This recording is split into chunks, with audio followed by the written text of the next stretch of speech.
आज की हमारी इस खास पेशकश में हम बहुत ही अहम मुद्दे पर बातचीत करने वाले हैं। वो है पोर्टफोलियो ओवरलैप के बारे में। कई बार हम देखते हैं कि अगर कोई एक मार्केट कैटेगरी अच्छा कर रही है तो निवेशक अधिकतर उसी तरह के फंड्स अपने पोर्टफोलियो में डाल लेते हैं, जैसे कि पिछली बारी हमने ऐसे मिड कैप स्मॉल कैप में होता हुआ कई बार देखा है। और ऐसे में समझना बहुत ज़रूरी है कि ओवर डाइवर्सिफिकेशन के साथ साथ पोर्टफोलियो का ओवरलैप कैसे हो जाता है और कैसे इस तरह के ओवरलैप के ज़रिए आपका निवेश जो है वो दोहरा हो जाता है, जिससे आपके रिटर्न में कोई खास फर्क नहीं पड़ता है बल्कि कमाई के मौके आपसे छूट जाते हैं। अमित कुकरेजा हमारे मेहमान हैं आज के, जो बताएंगे आपको कि कैसे ये ना किया जाए पोर्टफोलियो में। अमित, हाय, गुड इवनिंग, स्वागत है आपका। और बहुत आम बार और कई बार चर्चा में आ चुका है ये पोर्टफोलियो ओवरलैप और ओवर डिवर्सिफिकेशन, इन दोनों में अंतर समझाइएगा। देखिए, ओवर डाइवर्सिफिकेशन जब आप ज़्यादा से ज़्यादा अलग-अलग पोर्टफोलियो कैरेक्टरिस्टिक की चीज़ें ऐड करते हैं ताकि आपको रिस्क का प्रोटेक्शन मिले, डाउनसाइड रिस्क कम हो जाए और आपको एक अच्छा एवरेज रिटर्न मिले। पोर्टफोलियो ओवरलैप में क्या होता है, आप सिमिलर चीज़ें ऐड करते हैं, आपको लगता है आप डाइवर्सिफाई कर रहे हैं, लेकिन जो उसके अंडरलाइंग एसेट्स होते हैं, वो सेम होते हैं। बहुत बार ऐसा होता है म्यूचुअल फंड पोर्टफोलियो में आप मल्टीपल स्कीम्स ऐड करते हैं, आपको लगता है कि आपने एक दूसरी स्कीम ऐड की है तो वो दूसरे सेट ऑफ स्टॉक्स हैं, लेकिन क्योंकि आपने उसको अंडरलाइंग एसेट्स के लिए स्टडी नहीं किया होता है तो आप गलती से वही सेट ऑफ स्टॉक्स ऐड कर बैठते हैं उस अपने पोर्टफोलियो में दूसरे स्कीम के जरिए, क्योंकि वो एक दूसरे फंड मैनेजर का है, दूसरे एक फंड हाउस का है और उसका नाम थोड़ा सा फैंसी है और अलग है, तो वो ओवरलैप हो जाता है। जब आपका अंडरलाइंग एसेट सेम होता है तो वो ओवरलैपिंग होती है। जब आप बहुत सारे अलग तरीके के एसेट्स ऐड करते हैं तो वो ओवर डाइवर्सिफिकेशन हो जाता है, जो आपके फॉल को तो मिनिमाइज करता ही है, लेकिन आपके रिटर्न्स को एनहांस नहीं कर पाता। एब्सोल्युटली, रिटर्न को एनहांस नहीं कर पाता है और इसी से ही बचना बहुत ज़रूरी है। तो कैसे हम ये कर सकते हैं? क्या तरीका होगा ओवरलैप से बचने का?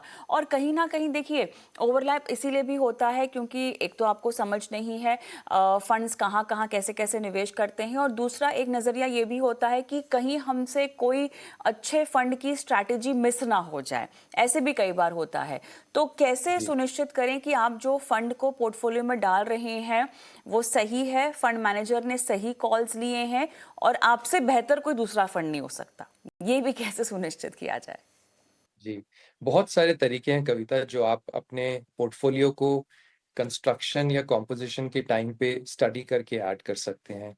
ओवरलैपिंग का जो असेसमेंट है, आप बहुत सारी थर्ड पार्टी वेबसाइट से कर सकते हैं। अगर हम ये मान के चलें कि आपके पास एक ऑलरेडी म्यूचुअल फंड स्कीम्स का पोर्टफोलियो है, तो सबसे पहले आप ये देखिए कि कौन सी कैटेगरी के कितने स्कीम्स हैं और उन कैटेगरी के स्कीम्स में और अक्रॉस द कैटेगरीज कितने कॉमन स्टॉक्स हैं। थर्ड पार्टी टूल्स होते हैं, चैट जीपीटी है, एआई टूल्स हैं, जो आपको ये बता सकते हैं आपके पोर्टफोलियो को अपलोड करके कि इसमें ये इतने सेक्टर का और इतनी large cap, mid cap, small cap companies का ओवरलैप है। तो आप इस ओवरलैप को स्टडी करके ये अचीव कर सकते हैं कि क्या मैंने इससे कॉस्ट रिड्यूस किया या रिटर्न एनहांस किया। क्या इस फंड मैनेजर का परफॉर्मेंस अच्छा था इसलिए मैंने ऐड किया, या मैंने ये किसी के कहने पे ऐड किया। तो आपको ये समझना है सबसे पहले कि आपके पोर्टफोलियो में हर स्कीम का क्या रोल है, और वो हर स्कीम अगर एक ही कैटेगरी को रिप्रेजेंट कर रही है तो मतलब या तो आपने उसको रिड्यूस्ड कॉस्ट स्ट्रक्चर की वजह से ऐड किया था, या बेटर रिटर्न्स की वजह से ऐड कर दिया था, या उसके फैंसी नेम से आप इम्प्रेस हो गए थे इसलिए आपने ऐड किया था, या आपने किसी के कहने पे वो ऐड किया था।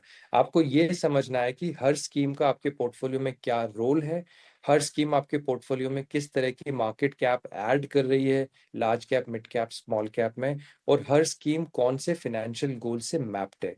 सबसे इंपॉर्टेंट ये है कि आपने म्यूचुअल फंड पोर्टफोलियो एक अच्छे फाइनेंशियल गोल की जल्दी से अचीवमेंट हासिल हो उसलिए आपने बनाया होगा। तो उसको अचीव करने के लिए और रिस्क को मिटिगेट करने के लिए कहीं आपने ओवरलैपिंग एक्सीडेंटली तो नहीं कर दी by adding multiple schemes in your mutual fund portfolio. तो ये थोड़ा सा आपको होमवर्क करके और स्कीम्स की परफॉर्मेंस को स्टडी करना है। सिर्फ 5 साल नहीं, हो सके तो पिछले 10 साल का स्टडी कीजिए, क्योंकि उससे आपको ये पता चलेगा कि बुल मार्केट में स्कीम ने कितना एक्स्ट्रा रिटर्न किया, जनरेट किया, और बैड मार्केट में, नेगेटिव मार्केट में वो कितना फॉल और हो सकता था जो स्कीम ने रोका। तो वो जो आपका डाउन साइड प्रोटेक्शन जिसको बोला जाता है और अपसाइड अल्फा जिसको बोला जाता है, इन दोनों को स्टडी करके फिर आप अपने स्कीम्स को सिलेक्ट करते हुए अपने पोर्टफोलियो में ऐड कीजिए। चलिए, तो ये तो हमें समझ में आ गया कि आपको मेरे ख्याल से हर मार्केट कैप का एक एक फंड ही अपने पोर्टफोलियो में डालना चाहिए। लेकिन अब जब ओवरलैपिंग होती है, निश्चित तौर पर तो उसको अवॉइड नहीं किया जा सकता, थोड़ी बहुत तो चलती ही होगी। तो कितनी चल सकती है, कितनी नहीं चल सकती? देखिए, ओवरलैपिंग तो आपको जरूर मिलेगी आपके पोर्टफोलियो में।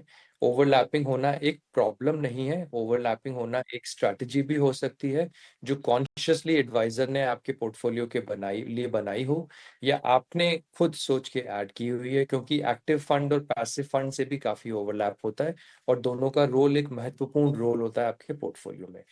कितनी एक्सेप्टेबल है, कितनी एक्सेप्टेबल नहीं है, ये भी आपकी एक सब्जेक्टिव कॉल है। आई थिंक 30 to 40% एक्सेप्टेबल है, 40 to 60% वो इंडिकेशन है कि अब हमें थोड़ा स्टडी करना है और हमें ये निश्चित करना है कि इन दो स्कीम्स में से या तीन में से कौन सी एक या कौन सी दो रखनी है और किसको निकालना है। लेकिन जब आप जैसे ही निकालने की स्टडी करते हैं तो आपके माइंड में टैक्स लायबिलिटी आ जाती है, कैपिटल गेन्स का प्रॉफिट आ जाता है और आपको लगता है मैं अभी टैक्स क्यों दूं, मैं इस टैक्स को डिफर करता हूं और अपने पावर ऑफ कंपाउंडिंग को एनहांस करते हुए इसको बाद में टैक्स पे करूंगा और अभी मैं ओवरलैपिंग रिस्क उठा लेता हूँ। तो ये ओवरलैपिंग से निकलने के लिए या उसको कंटिन्यू करने के लिए कुछ छोटी छोटी दो तीन चीजें हैं जो आपको करनी पड़ती हैं। एंड मोस्ट इम्पॉर्टेंट इज, आप कोशिश कीजिए कि हर कैटेगरी का एक या दो से ज्यादा स्कीम नहीं हो, और हर कैटेगरी का आपके पास अगर रिस्क टॉलरेंस है तो एक स्कीम हो जो आपको मिड कैप का अच्छा रिटर्न दे, फ्लेक्सी कैप की फ्लेक्सिबिलिटी दे, मल्टी कैप का diversification across market cap companies का दे, और लार्ज कैप जो आपको एक पोर्टफोलियो की कोर स्ट्रेंथ दे। अगर आप स्ट्रक्चर को ये तीन चार चीजें ध्यान में रखते हुए बना सकते हैं, उनकी परफॉर्मेंस स्टडी कर सकते हैं, ओवरलैपिंग के रिस्क को टैकल कर सकते हैं, तो आप एक अच्छा पोर्टफोलियो बना के अपने फाइनेंशियल गोल तक जल्दी पहुंच सकते हैं। ऑलराइट, चलिए, अब मुझे एक बात समझनी है कि ओवरलैपिंग का केस केवल क्या कोर पोर्टफोलियो में होता है या सैटेलाइट पोर्टफोलियो में भी ये हो सकता है? वो तो कविता कहीं भी हो सकता है। अगर आपके पास म्यूचुअल फंड स्कीम्स हैं जो उस कैटेगरी को रिप्रेजेंट करती है, जहाँ पे आपके पास एक के बजाय दो या तीन स्कीम्स हैं, तो वहां पे भी ओवरलैपिंग हो सकती है। ओवरलैपिंग तो फ्लेक्सी कैप और लार्ज कैप फंड में भी हो सकती है, क्योंकि अगर करेंटली आप किसी एक अच्छे फ्लेक्सी कैप को स्टडी करेंगे तो उसमें आपको शायद 60 to 70% लार्ज कैप एलोकेशन मिलेगा, क्योंकि उनको अभी भी कन्विक्शन नहीं है कि मिड कैप और स्मॉल कैप में अभी बाइंग प्राइस अचीव हुआ है। तो वहां भी ओवरलैपिंग हो सकती है, और लार्ज कैप की भी ओवरलैपिंग हो सकती है। तो overlapping can be a good thing also in your portfolio, और वो ओवरलैपिंग आपको मल्टीपल कैटेगरी ऑफ स्कीम से भी आ सकती है। तो घबराने की या परेशान होने की बात नहीं है। आप हर चीज एकदम परफेक्टली कभी भी किसी भी पॉइंट ऑफ टाइम पे पोर्टफोलियो में नहीं अचीव कर सकते, लेकिन जो भी बेस्ट आप कर सकते हैं वो करते रहिए और ओवरलैपिंग को कम से कम रखने की कोशिश कीजिए, और अगर अच्छा है तो उसका बेनिफिट समझ के उसको बना के रखिए। अच्छा, एक तो होता है कि पूरा डाइवर्सिफाइड फंड आप ले लें जहाँ पे आपके पास अलग अलग सेक्टर एक्सपोजर होगा, और एक थोड़े से कॉन्सेंट्रेटेड फंड्स भी होते हैं जहाँ पे आपको सेक्टर स्पेसिफिक एक्सपोजर भी मिलता है। अब रिटर्न के लिहाज से कहाँ बेहतर रिटर्न्स आपको मिलते हैं, और ओवरलैपिंग में हमारा रिटर्न कम कैसे हो जाता है?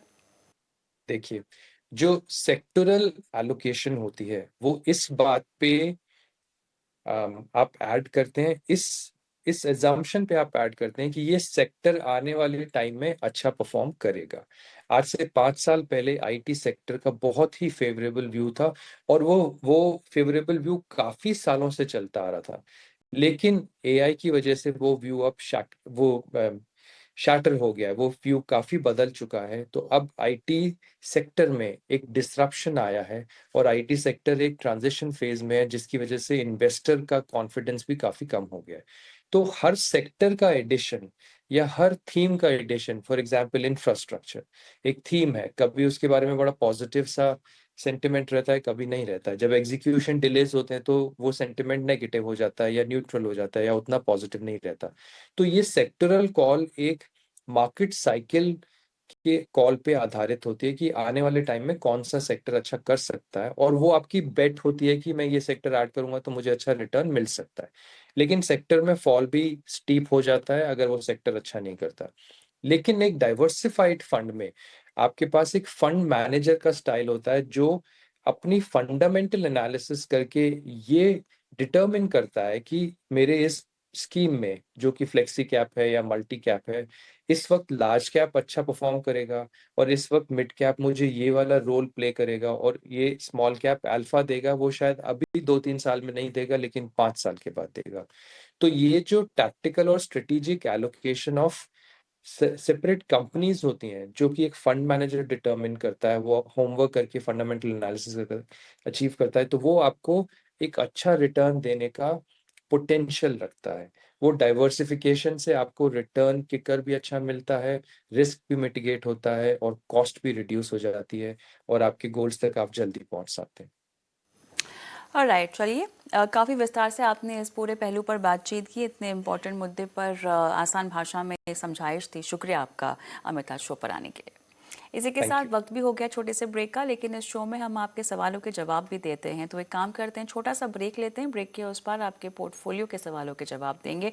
व्हाट्सएप नंबर आपकी स्क्रीन पर फ्लैश हो रहा है, यूट्यूब पर देख रहे हैं शो तो कमेंट बॉक्स में भी अपने सवाल डाल सकते हैं। मिलते हैं ब्रेक के बाद।